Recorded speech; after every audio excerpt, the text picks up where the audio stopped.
ಇನ್ನೊಂದು ಕಡೆಯಲ್ಲಿ CM Siddaramaiah team ಮೇಲೆ ಡಿಸಿಎಂ ಡಿಕೆ ಶಿವಕುಮಾರ್ ಅವರು ಕಣ್ಣು ಹಾಕಿದ್ದಾರೆ ಎನ್ನುವಂಥದ್ದು ಮಾಹಿತಿ ಇದೆ. ಸಿಎಂ ಆಪ್ತ ಬಣದ ಸಚಿವರ ತಲೆದಂಡ ಫಿಕ್ಸ್ ಹಾಗಾದ್ರೆ ಎನ್ನುವಂಥ ಪ್ರಶ್ನೆಗಳು ಕೂಡ ಹುಟ್ಟಿಕೊಳ್ತಾ ಇದೆ. ಕೆಎನ್ ರಾಜಣ್ಣ ರಾಜೀನಾಮೆ ಕೊಡಿಸೋದ್ರಲ್ಲಿ ಡಿಕೆ ತಂತ್ರವನ್ನ ಮಾಡಿದ್ರು. ಸಿಎಂ ಆಪ್ತ ಬಣದ ಸಚಿವರ ಮೇಲೆ ಡಿಸಿಎಂ ಡಿಕೆ ಶಿವಕುಮಾರ್ ಕಣ್ಣು. ಸಿಎಂ ಆಪ್ತ ಬಣದ ಸಚಿವ ಜಮೀರ್ ತಲೆದಂಡ ಫಿಕ್ಸ್ ಹಾಗಾದ್ರೆ ಕೆಎನ್ ರಾಜಣ್ಣ ರಾಜೀನಾಮೆ ಕೊಡಿಸಿದ್ರು. ಇದರ ಹಿಂದೆ ಡಿಕೆ ತಂತ್ರ ಇತ್ತು ಎನ್ನಲಾಗಿತ್ತು. ಇನ್ನೊಂದು ಕಡೆಯಲ್ಲಿ ಇದೀಗ ಸಚಿವ ಜಮೀರ್ ತಲೆದಂಡಕ್ಕೂ ಕೂಡ ಪ್ಲಾನ್ಗಳು ನಡೆದಿದೆ ಎನ್ನಲಾಗ್ತಾ ಇದೆ. ದಾವಣಗೆರೆ ದಕ್ಷಿಣ ಚುನಾವಣೆಯಲ್ಲಿ ಪಕ್ಷ ವಿರೋಧಿ ಕೆಲಸ ಮಾಡಿರುವಂತಹ ಆರೋಪ. ಕೆಪಿಸಿಸಿ ಅಲ್ಪಸಂಖ್ಯಾತ ಘಟಕದ ಅಧ್ಯಕ್ಷರಾಗಿದ್ದಂಥ ಜಬ್ಬಾರ್ ತಲೆದಂಡ. ಅಬ್ದುಲ್ ಜಬ್ಬಾರ್ ರಾಜೀನಾಮೆ ಬಳಿಕ ಜಮೀರ್ಗೂ ಕೂಡ ಶಾಕ್ ಕಾದಿದೆಯಾ? ಸದ್ಯಕ್ಕಿರುವಂಥ ಪ್ರಶ್ನೆಗಳು ಈಗ. ಸಚಿವ ಜಮೀರ್ ಅಹಮದ್ ಖಾನ್ ರಾಜೀನಾಮೆಗೆ ಡಿಸಿಎಂ ಡಿಕೆ ಶಿವಕುಮಾರ್ ಅವರು ಹೈಕಮಾಂಡ್ ನಾಯಕರ ಮುಂದೆ ಒತ್ತಾಯ ಮಾಡಬಹುದಾ? ಈ ಮೂಲಕ ಸಿಎಂ ಬಲ ಕುಗ್ಗಿಸೋಕೆ ಎಲ್ಲ ಪ್ರಯತ್ನಗಳನ್ನು ಈ ರೀತಿಯಾಗಿ ಡಿಸಿಎಂ ಡಿಕೆ ಶಿವಕುಮಾರ್ ಮಾಡಬಹುದು ಎನ್ನುವಂಥ ಲೆಕ್ಕಾಚಾರಗಳು ಜೋರಾಗ್ತಾ ಇವೆ.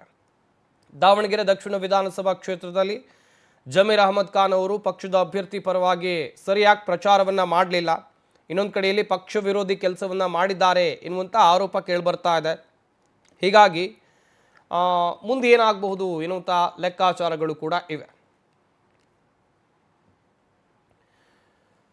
ಮಾಹಿತಿ ಕೊಡ್ತಾರೆ ನಮ್ಮ ಪ್ರತಿನಿಧಿ ರೂಪೇಶ್ ಬೈಂದೂರು, ನೇರ ಸಂಪರ್ಕದಲ್ಲಿದ್ದಾರೆ. ರೂಪೇಶ್, ಇನ್ನೊಂದು ಕಡೆಯಲ್ಲಿ ದಾವಣಗೆರೆ ದಕ್ಷಿಣ ವಿಧಾನಸಭಾ ಕ್ಷೇತ್ರದ ಬೈ ಎಲೆಕ್ಷನ್ ನಲ್ಲಿ ಜಮೀರ್ ಅವರು ಪಕ್ಷ ವಿರೋಧಿ ಕೆಲಸವನ್ನ ಮಾಡಿದ್ದಾರೆ ಎನ್ನುವಂಥ ಒಂದಷ್ಟು ಚರ್ಚೆಗಳು ಆಗ್ತಾ ಇವೆ. ಇದೇ ವಿಚಾರವನ್ನ ಇಟ್ಕೊಂಡು ಜಮೀರ್ ಅಹಮದ್ ಖಾನ್ ಅವರ ರಾಜೀನಾಮೆಗೆ ಹೈಕಮಾಂಡ್ ನಾಯಕರ ಮುಂದೆ ಡಿಸಿಎಂ ಡಿಕೆ ಶಿವಕುಮಾರ್ ಅವರು ಒತ್ತಾಯ ಮಾಡಬಹುದಾ? ಹೇಗೆ ಸಂಪತ್, ರಾಜಕೀಯ ಅಂತ ಹೇಳಿದ್ರೆ ಪವರ್ ಗೇಮ್ ಅಂತ ಹೇಳಿ ವ್ಯಾಖ್ಯಾನಿಸಬೇಕಾಗತ್ತೆ. ಹೀಗಾಗಿ ಈಗ ಡಿ ಕೆ ಶಿವಕುಮಾರ್ ತಂದೆ ಆಗಿರತಕ್ಕಂಥ ದಾಳವನ್ನು ಯಾವುದಾದ್ರಿ ಸಿಎಂ ಬಣ ಯಾವತ್ತೂ ವೀಕ್ ಆಗುತ್ತೆ. ಸಿಎಂ ಬಣ ಎಲ್ಲಾದ್ರೂ ಒಂದ್ ಕಡೆ ತಮ್ಮ ವೀಕ್ನೆಸ್ ಅನ್ನ ಬಿಟ್ಟುಕೊಡುತ್ತೆ. ಅದನ್ನೇ ಇಟ್ಟುಕೊಂಡು ಅವರ ಮೇಲೆ ಸವಾರಿ ಮಾಡ್ಲಿಕ್ಕೆ ಡಿ ಕೆ ಶಿವಕುಮಾರ್ ಹೊರಟಿದ್ದು ಸ್ಪಷ್ಟವಾಗ್ತಾ ಹೋಗುತ್ತೆ. ಕೆಎನ್ ರಾಜಣ್ಣ ಯಾವತ್ತೂ ಪಕ್ಷ ವಿರೋಧಿಯಾಗಿ ಅದೇ ರೀತಿಯಾಗಿ ಹೈಕಮಾಂಡ್ನೇ ದೂಷಿಸುವಂತ ಹೇಳಿಕೆಗಳನ್ನು ಕೊಟ್ಟರು. ತಕ್ಷಣಕ್ಕೆ pin to pin K N Rajanna ಹೇಳಿದ ಸಂದರ್ಭ ಏನಿತ್ತು, ಯಾವ ರೀತಿಯಾಗಿ ಹೇಳಿದ್ರು, ವಿತ್ ಆಡಿಯೋ ಅಂದ್ರೆ ಈಗ ಆಡಿಯೋನ ಲಿಖಿತ ರೂಪಕ್ಕೆ ಕನ್ವರ್ಟ್ ಮಾಡಿ ಅದನ್ನ ಹೈಕಮಾಂಡ್ಗೆ ರವಾನಿಸಿದ್ದನ್ನು ಕೂಡ ನೋಡಿದ್ದೇವೆ. ಹೀಗಾಗಿ ಅದೇ ರೀತಿಯಾಗಿ ರಾಜಣ್ಣ ಅವರ ತಲೆದಂಡ ಆಯಿತು, ಡಿ ಕೆ ಶಿವಕುಮಾರ್ಗೆ ಮೊದಲ ಗೆಲುವು. ಇದೀಗ ಮತ್ತೆ ಜಮೀರ್ ಅವರ ತಲೆದಂಡ ಮಾಡ್ಲಿಕ್ಕೂ ಕೂಡ ಈಗ ಡಿ ಕೆ ಶಿವಕುಮಾರ್ ಅವರು ಹೈಕಮಾಂಡ್ಗೆ ಮನವಿಯನ್ನ ಮಾಡ್ಕೊಂಡಿದ್ದಾರೆ.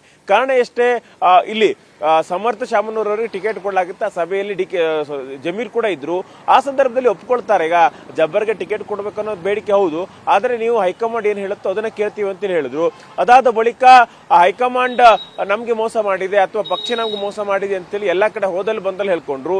ಈ ಮೂಲಕವಾಗಿ ಪರೋಕ್ಷವಾಗಿ ಪಕ್ಷದ ವಿರುದ್ಧ ಅಸಮಾಧಾನ ಹೇಳಲಿಕ್ಕೆ, ಅದೇ ರೀತಿ ಅಲ್ಪಸಂಖ್ಯಾತ ನಾಯಕರು ಮುನಿಸಿಕೊಳ್ಳಿಕ್ಕೆ ಬಿಜೆಪಿ ಅದನ್ನು ಲಾಭ ಮಾಡ್ಕೊಳ್ಳಿಕ್ಕೆ ಸಹಾಯಕ ಆಯಿತು. ಹೀಗಾಗಿ ಇಲ್ಲಿಗ ಪದೇ ಪದೇ ಇದೇ ರೀತಿಯಾಗಿ ಹೇಳಿಕೆ ಕೊಟ್ಟಿರೋದ್ರಿಂದ ಪಕ್ಷಕ್ಕೆ ಸ್ವಲ್ಪ ಡ್ಯಾಮೇಜ್ ಆಗಿದೆ.